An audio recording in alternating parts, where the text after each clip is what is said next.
So we're excited for today. Baptism Sunday, as we've said many times in the past, can't say it enough, are joy-filled celebratory Sundays. And rather than trying to go on explaining that, I was like, let's put some pictures up just to illustrate if you're new to this. Here's some past baptism moments.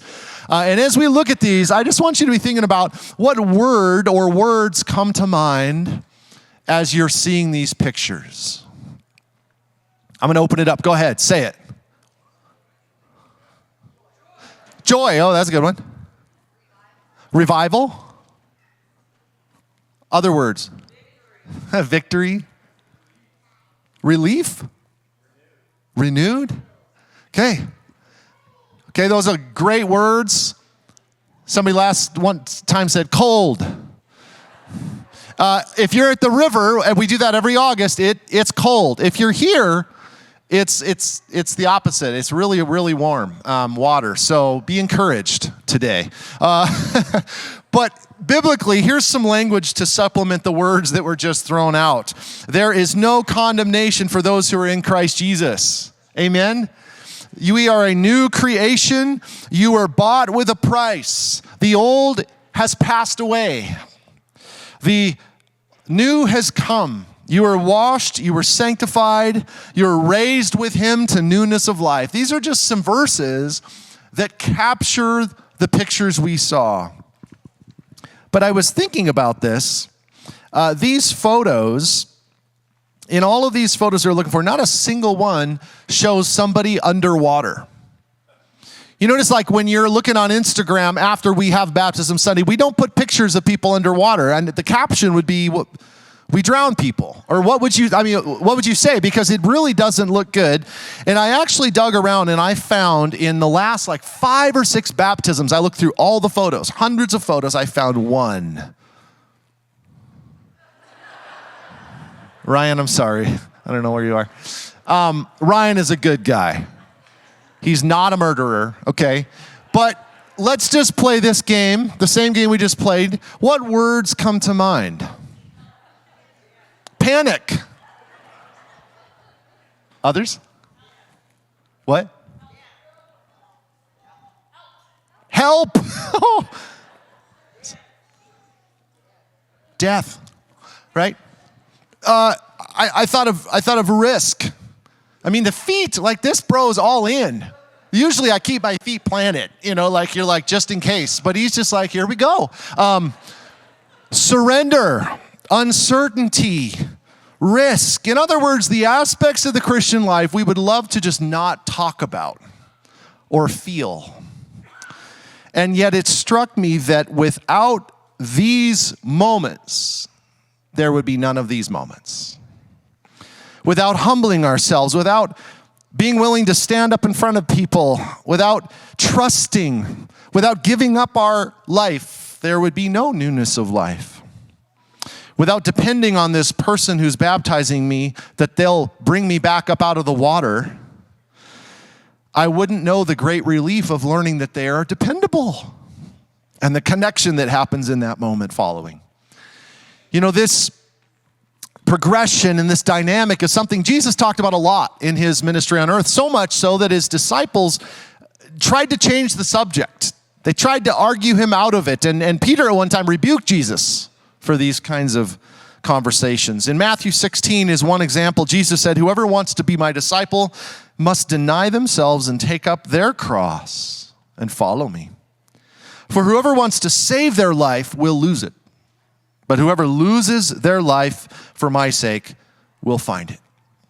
As a beautiful scriptural illustration of the picture that we see in baptism. Whoever's saying, I don't want to go down into the water, it's uncomfortable, I don't know if I can trust that person, won't enjoy the newness of life that follows that moment. Of course, baptism itself is a symbol. It is a picture of the spiritual change that happens when we believe Jesus, when we trust him, when we say goodbye to the old life and we embrace. As long as we are trying to guard what we have or grip to the old, we forfeit the joy that comes in letting go and trusting. Jesus spoke of his own death, his own coming crucifixion in very similar terms. In John 12, he said, unless a grain of wheat falls into the earth and dies, it remains alone, but if it dies, it bears much fruit. Now, you know exactly what this means. If you're holding a seed and you feel like this seed is all that I'm ever going to get, then you're going to hold on to that seed. And you're not going to let go of that seed. And you're going to think, this is it. This is life, right? And that's what we do with this little temporary earthly life as you're gripping onto it. And Jesus says, but if you'll let go of that, if you'll trust that there are some natural processes that actually make no sense, like bury it in dirt, that it's just going to go away. It's going to die. It's going to produce orchards of fruit. But you have to trust that process. You have to trust the one who made that process. The same is true of our own lives. We grip and we grasp onto these things that we think this is going to satisfy me. And it's almost silly when you think about what Jesus is holding out to us if we will let go of that seed. One day at the height of Jesus' popularity, it says in Luke 14, great crowds were following him. And I just think, man, from a marketing standpoint, with all respect, Jesus would have been a terrible marketer. Because he, like the crowds are coming and he's not finding a way to like sweeten the pot and make them want to follow him more. He turns to the crowd and says, whoever does not bear his own cross and come after me cannot be my disciple. For which of you, desiring to build a tower, he uses two metaphors, two examples here. The first is a tower. Who does not sit down first and count the cost, whether he has enough to complete it? Otherwise, when he's laid the foundation and not able to finish, all who see it begin to mock him, saying, this man began to build and was not able to finish. See, people were following Jesus, but they didn't know what they were getting themselves into. And Jesus is trying to help them understand. Another one, what king going out to encounter another king at war won't sit down first and deliberate whether he's able with 10,000 to meet him who comes against him with 20,000. And if not, while the other is yet a great way off, he sends a delegation and asks for terms of peace. So therefore, any one of you who does not renounce all that he has cannot be my disciple. That's a heavy word. I can see why we don't focus on these passages. I can see why we don't publish the pictures of people under the water at baptisms. Nobody wants to see that. Nobody wants to talk about this. And I just think about what happened to that great crowd when Jesus was done with this illustration. Do you think a bunch of people came running toward him? I think more likely some people sort of veered off and went home. Jesus said, anyone who does not renounce all that he has. I studied that word because I thought that's harsh. That's hard. The word means literally to bid farewell. To bid farewell. First thing I thought of is 20 years ago, I moved to Missoula from Bozeman. And when I moved, there were some things, on the one hand, that I had to bid farewell to that were not good. They were bad habits in my life. They were holding me back. They were pulling me down. Some of them were associated with high school friends. Every time I was with them, I did stupid things. I was happy to bid farewell. And some of you, likewise today, have things in your life that there's no question it's not good. It's not helping you. It's not helping you walk with Jesus, but you're clinging on to it, and you're scared that if you let go, you won't have anything, or you'll lose all your friends, or whatever it is. Jesus is saying, renounce that. Bid farewell. Say goodbye, okay? And that is one of the steps that we take, one of the decisions that is associated with believing in Jesus and being baptized. I am moving forward into the new life God has for me. But there is another reality of saying farewell that I experienced when I left Bozeman. For example, I had to bid farewell to my parents. Now, I love my parents, and to be clear, when I moved to Missoula, I did not break off that relationship. I did not say, well, goodbye, I'm following Jesus, I'll never talk to you again. But what did happen when I moved and I bade them farewell is that relationship changed. They didn't have the same priority that they had had up till that point. And so some of you have things in your life that are good things, but they have become controlling things. They have become idols. They have become more important than anything else, even more important than your faith and your walk with Jesus. And Jesus is saying, renounce that. Not cut it off completely and never ever go back to that. I think of Abraham, who took his son on the mountain, Isaac, and as he was about to follow through and sacrifice him, what did God do? He stopped him and he said, you can have your son, go back down. I just wanted to know that you were willing to let go. But when he came back down from the mountain, he still had his son. But God did something in his heart where he separated that as an idol in Abraham's life and said, I am your God. Some of you need to surrender and renounce something that is maybe very good in your life, but it has become the most important thing. Baptism represents that decision to say, Jesus, you are number one for me. I want you to be first in my life. So he is calling us, by the way, not to a one-time event. I think sometimes the practice of baptism can send the message that I did that, right? I went down and I came up and now I can just kind of enjoy my life because I did the whole go down and be buried and come up to new life. But Jesus actually pushes us further than that. He actually pushes us to a daily habit of surrender to him.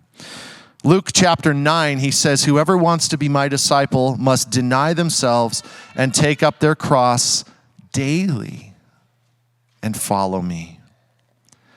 See, I think, friends, we are not invited to primarily some big, dramatic, sacrificial moment. That's the kind of stuff we imagine as, I would be ready to die for Jesus.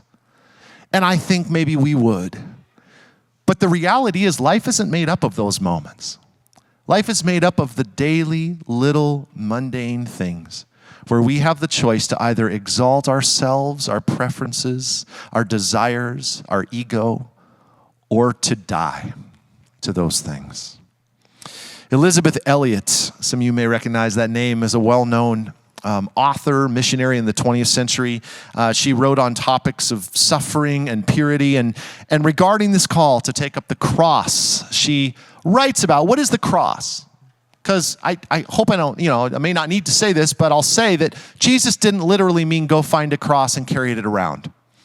Right? It's a spiritual dying. It's a life of dying to yourself. It's putting yourself up on that cross and saying, this life is no longer about me, Jesus, it's about you. But doing that over and over. So Elisabeth Elliot said, the cross is every single thing, large or small, important in my eyes or trivial, in which the will of God cuts across my will. Or my hopes, my preferences, my temperament, my tastes. It's loving your enemy. That's taking up your cross. When I read statements like this in books by Christian authors, I often picture them in the cynical side, which I have a pretty prominent cynical side that I have to regulate and put up on the cross. But one of the things I often picture is they're sitting behind their big desk in their comfortable chair writing about suffering. And I'm like, oh, that's convenient. But let me say a little about that. Elisabeth Elliot, if you remember, had a husband named Jim. Jim, 40 years before she wrote that statement, traveled to Ecuador as a missionary, where he and his team of 4 others spent 3 years sharing the gospel and befriending the Guarani people in Ecuador. And then one day, out of the blue, unexpectedly, a group from the tribe came and killed them all. And you think, how would Elizabeth have felt about that? How would she have felt about their decision to become missionaries? How would she have felt about the Guarani people? Well, 2 short years later, she packed up everything here in the States, and with their only daughter, Valerie, who was 3 years old at the time, she moved into the tribe that killed her husband. She moved and made her home there. She continued sharing Jesus with them. She deepened in friendships with the women of the tribe. And for the next 2 years, she helped them put together a writing system for their language.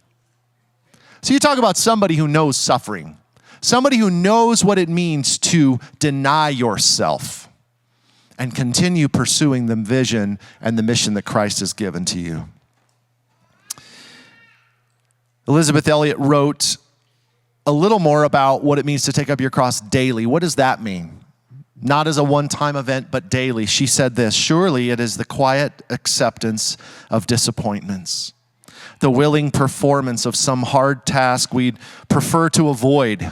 Anybody think of anything that in your life? Or some small duty which you don't really like. The cross is offered to us every day in some form, at times comparatively trivial, at other times real suffering, which she knew plenty of. But it is always something which slashes straight across our human nature. The last thing I want to do is just by way of kind of an application to reflect on what I'm sharing this morning, which, by the way, is a bummer, isn't it? Like, woo, let's get baptized. But I think that's why Jesus turned to these great crowds who were so stoked to be walking around with him and watching him heal and feed and all of this stuff. And Jesus is like, hey, I just want you to be clear on what this is going to cost you. I just want to ask as an application, what does it mean for you in this season of your life to take up your cross? What does it mean?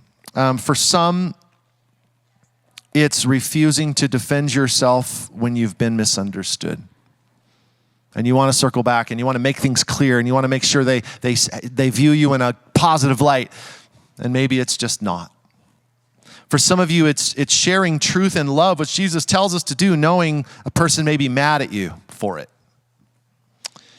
Parents, it could be folding your kids' laundry shortly after they yelled at you. That's taking up your cross. It could be fasting without anyone ever knowing you did that. Americans, maybe it's saying no to that Amazon thing that you don't really need. Maybe it's refusing to upgrade that item knowing the extra money could be used to bless someone in need. Taking up your cross may, in this season, mean turning down an amazing opportunity that would cost your family time with you. Or turning off the TV with a show that is technically okay, but you know it is dulling your appetite for spiritual things.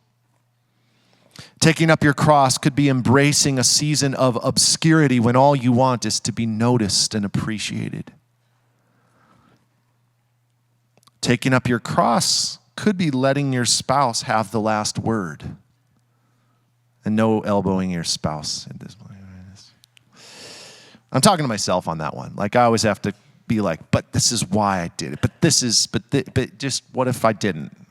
What if I was quiet?